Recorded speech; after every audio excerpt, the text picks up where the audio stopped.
Il tient en réserve des ressources pour les hommes droits, pour les hommes droits, pour les hommes droits, pour les femmes droites, pour les femmes droites.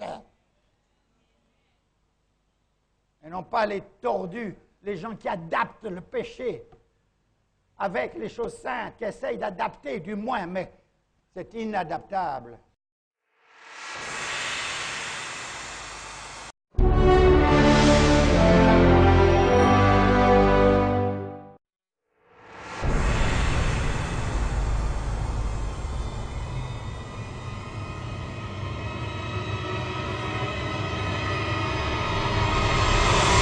Bien-aimés, c'est l'heure du choix.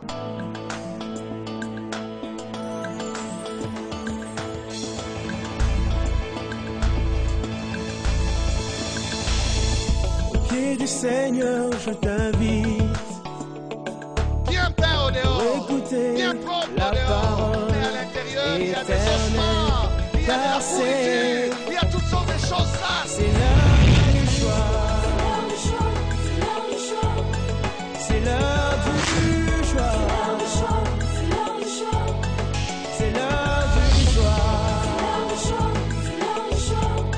C'est l'heure du choix.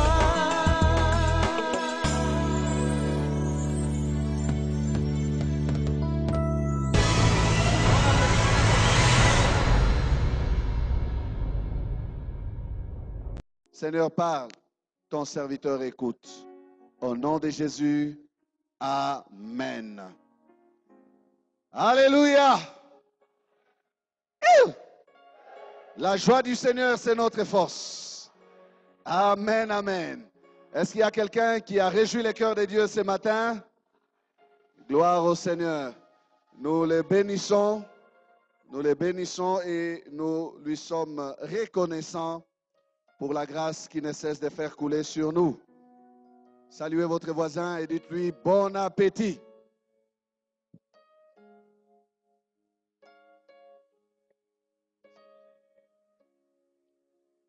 Nous prenons nos Bibles, nous allons les lire dans 1 Samuel au chapitre 2, versets 12 à 17. 1 Samuel chapitre 2, versets 12 à 17. Ensuite, nous proclamerons ensemble Zacharie 4, verset 10. 1 Samuel chapitre 2, verset 12 à 17. Vous qui nous suivez, nous vous saluons et nous proclamons la grâce de Dieu sur vos maisons par là où vous nous recevez. Que la main du Seigneur vous fasse du bien en écoutant ce message. Nous saluons aussi ceux qui nous suivent à Colosie. Nous saluons ceux qui nous suivent de par le monde, par Internet. Que la main du Seigneur soit sur vous. Nous lisons donc 1 Samuel chapitre 2, versets 12 à 17. Les fils d'Élie étaient des hommes pervers. Ils ne connaissaient point l'Éternel. Et voici quelle était la manière d'agir de ces sacrificateurs à l'égard du peuple. Lorsque quelqu'un offrait un sacrifice, les serviteurs du sacrificateur arrivaient au moment où l'on faisait cuire la chair, tenant à la main une fourchette à 3 dents. Ils piquaient dans la chaudière, dans le chaudron, dans la marmite ou dans le pot. Et tout ce que la fourchette amenait, les sacrificateurs les prenaient pour lui. C'est ainsi qu'ils agissaient à l'égard de tous ceux d'Israël qui venaient là à Silo. Même avant qu'on fît brûler la graisse, le serviteur du sacrificateur arrivait et disait à celui qui offrait le sacrifice, « Donne pour les sacrificateurs de la chair à rôtir. Il ne recevra de toi point de chair cuite. C'est de la chair crue qu'il le veut. » Et si l'homme lui disait, « Quand on aura brûlé la graisse, tu prendras ce qui te plaira. » Le serviteur répondait, « Non, tu donneras maintenant, sinon je prends des forces. » ces jeunes gens se rendaient coupables devant l'Éternel d'un très grand péché, parce qu'ils méprisaient les offrandes de l'Éternel. Amen. Zacharie 4, verset 10. Car ceux qui méprisaient les jours des faibles commencements se réjouiront en voyant les niveaux dans la main de Zorobabel. Amen. Bon appétit. Alléluia. Nous sommes encore là, bien-aimés, nous sommes là dans notre sujet. Et nous persévérons dans ces enseignements. Il y a tellement de choses à partager. Il y a tellement beaucoup de choses dans la marche des enfants de Dieu qui sont des choses appelées méprisables dans les chefs des enfants de Dieu, dans l'Église, dans la vie de ceux qui devaient bannir le mépris de leur vie. Nous sommes donc encore, bien-aimés, au tout début de notre thème de l'année, car ceux qui méprisaient. Ce texte que nous avons lu dans Samuel 2 nous parle des fils d'Élie. Nous voyons ici une des descriptions les plus désolantes de la famille d'un serviteur de Dieu. Et comme j'aime à dire souvent, Dieu ne cache pas la faiblesse de ses serviteurs. Bien-aimé, Dieu n'a pas un ami intime qui, à cause de ses péchés, Dieu va les couvrir. Comme les gens du monde aiment dire, bombangaï. Dieu ne bomba personne. Il ne cachera personne qui se conduit indignement.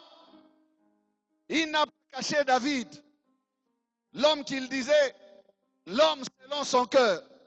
Alors, qui penses-tu être toi pour que Dieu te cache? Dieu ne te cachera pas. Dieu parle de la famille de son serviteur, les sacrificateurs Élie. Et je dis, c'est une des descriptions les plus désolantes. Quel dommage que là où il fallait qu'il y ait la lumière, il y a les ténèbres les plus épaisses. Que là où il fallait qu'il y ait la crainte de Dieu dans cette maison-là, dans cette famille-là, de l'homme de Dieu. Mais il y a des choses dignes, des abominations qui se passent. Et c'est le Saint-Esprit qui nous parle de cela. Dieu n'a pas honte de dire non, ça se passe dans mon équipe, ça se passe dans ma maison, dans mon temple. Il n'a pas honte. Il dit, Saint-Esprit, dis-le à mes serviteurs qu'ils l'écrivent pour que l'exemple reste. Voilà pourquoi ces choses nous sont données. Voilà pourquoi ces choses nous sont enseignées. C'est pour nous servir d'exemple et que nous ne puissions pas, bien-aimés, imiter ceux qui les ont commises. Amen. Les auteurs de ces mal, donc, ce sont les deux fils d'Élie. Il est sacrificateur, Élie. C'est l'homme de Dieu. Ces deux fils ont un comportement pire que celui des païens. Mais ce qui est grave, c'est que c'est dans la maison de Dieu qu'ils font ces comportements ou qu'ils pratiquent ce qu'ils pratiquent là. Si nous voulons un sujet, nous avons tiré ce sujet du verset 17. Ceux qui méprisaient les offrandes. Ceux qui méprisaient les offrandes. Évidemment, les offrandes de l'Éternel. Ceux qui méprisaient les offrandes de l'Éternel. Pour ces deux jeunes gens, les affaires du temple étaient juste un mouvement. Un très bon mouvement. Un mouvement agréable. Un mouvement qui apporte célébrité. Les gens parlent de nous. Nous sommes les fils du grand sacrificateur et nous-mêmes, nous sommes des sacrificateurs. Ils étaient sacrificateurs. Nous sommes connus. Quand nous passons, on nous salue avec révérence. Sacrificateur, shalom. Ça nous fait du bien. Et que dire des femmes? Que dire des filles? Les filles courent après nous. Les femmes tournent autour de nous. Ils se disaient, nous sommes connus, nous sommes célèbres. Et ils sortaient avec les femmes. Ils sortaient avec les femmes. qui s'assemblaient là devant les tabernacles, devant la maison de Dieu. Non, ça ne s'est passé pas en dehors du temple, mais au temple. Et pour parler un langage actuel, ça ne s'est passé pas en dehors de l'église, mais dans l'église. L'apôtre Paul parlera aux Corinthiens, il dira, vous vous vantez d'avoir des dons spirituels, mais il y a au milieu de vous une impudicité telle qu'on ne peut même pas la trouver ou la retrouver chez les païens. Voilà une autre église qui était une église bidon en comportement. Pourtant, la présence de l'Esprit de Dieu était là. Mais j'ai dit bidon en comportement.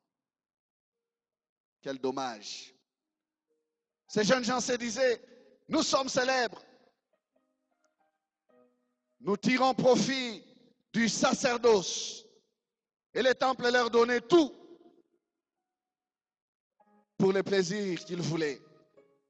Ils avaient de la très bonne viande, de la viande fraîche à manger, et ils exigeaient la viande fraîche. Ils ne voulaient pas patienter, non. Nous avons lu ces choses. Les temples, c'était juste cela pour eux, leurs profits, leurs avantages. Les dieux du temple, c'est lui sur qui devait se baser toute chose au temple, ne les intéressait guère. Il ne les intéressait pas du tout. Les dieux du temple ne leur disaient rien. Dieu était le dernier de leurs soucis. Le plaisir et le désir de la chair, voilà ce qui comptait à leurs yeux. Et quand la Bible conclut au verset 17, pour terminer avec leur description, il est dit au verset 17, ces jeunes gens se rendaient coupables devant l'Éternel d'un très grand péché, parce qu'ils méprisaient les offrandes de l'Éternel. Ceux qui méprisaient les offrandes de l'Éternel, voilà les deux fils d'Élie, Ophni et Phinées, sacrificateurs qu'ils étaient. La condamnation de Dieu ne se fit pas attendre. Dieu envoya un prophète qui parla du châtiment qui allait tomber sur la maison d'Élie et sur ses enfants. Et Dieu va même aller plus loin, il va parler par l'enfant Samuel, alors qu'il n'était qu'un enfant et que la parole de l'Éternel ne lui était pas encore révélée.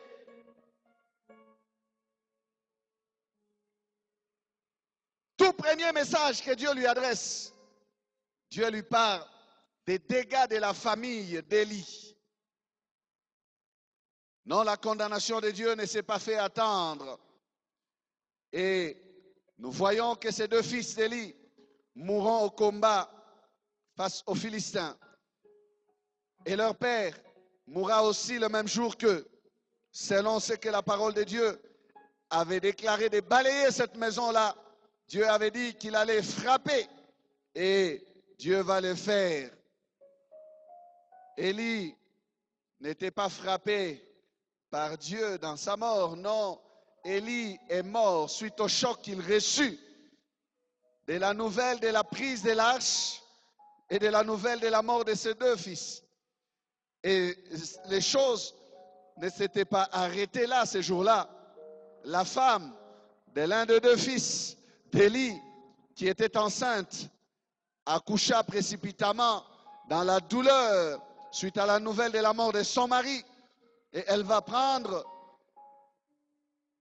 cet enfant et lui donner le nom très significatif d'Ichabod, pour dire que la gloire est bannie d'Israël. Et c'était vrai, ces jours-là, la gloire était bannie d'Israël. L'arche de l'Éternel avait été prise par ses ennemis, les Philistins. Les Philistins avaient tué plusieurs milliers d'Israélites au combat. Ce fut un jour de pleurs, un jour de défaite, un jour où la gloire de l'Éternel était bannie d'Israël. Non, la honte n'était pas au Seigneur. La honte n'était pas à Dieu, bien-aimé. Il y a beaucoup de gens qui pensent que le Seigneur a honte Dieu sait se venger. Et Dieu sait se défendre. Et Dieu se défend toujours lui-même. Regardez avec les Philistins. Ils peuvent dire qu'Israël est dans la confusion et dans la honte. Nous les avons vaincus. Mais j'aimerais dire à quelqu'un ici que peu importe les conséquences que peuvent produire tes péchés face au témoignage de l'ensemble de l'œuvre de Dieu ou de l'Église ou même du nom du Seigneur, Dieu a la capacité de se défendre lui-même dans ces choses-là. Les Philistins prennent l'arche. Ils vont avec l'arche. Écoutez, ce qui est grave encore, c'est quoi? C'est que quand l'arche est entre les mains de personnes appropriées, appelées sacrificateurs, l'Éternel refuse de bouger. C'est pour dire que Dieu n'est pas quelqu'un que nous allons commander sur mesure. Dieu n'est pas comme un fétiche. Parce que l'arche est là, quand nous voulons que ça marche, parce que c'est nous qui voulons que ça marche, ça marche. Non, non. Dieu répond quand il trouve sa gloire. Dieu répond quand il trouve ses intérêts. Dieu répond quand il se sent honoré. Ils ont voulu que l'arche fasse quelque chose, mais Dieu a bloqué. Ça n'a pas marché. Il y avait les cris, il y avait les bruits, il y avait les hurrahs dans les champs ou sur les champs de bataille. Mais Dieu resta muet, silencieux. Parce qu'il était en désaccord avec ceux qui l'invoquaient. Mais regardez ce qui est la leçon que je veux tirer à ce niveau, c'est laquelle? C'est que Dieu, sans qu'il y ait personne qui les craigne, sans qu'il y ait personne qui les connaisse, juste l'arche, son arche. L'arche n'était qu'un objet de bois fabriqué par les mains des hommes. L'arche n'était pas Dieu. Et c'était ça l'erreur des enfants d'Élie. Ils croyaient qu'en amenant l'arche, ils amenaient l'Éternel. Non, l'Éternel, nous devons entretenir la communion avec lui dans les cœurs et non dans les pratiques. Est-ce que quelqu'un m'entend?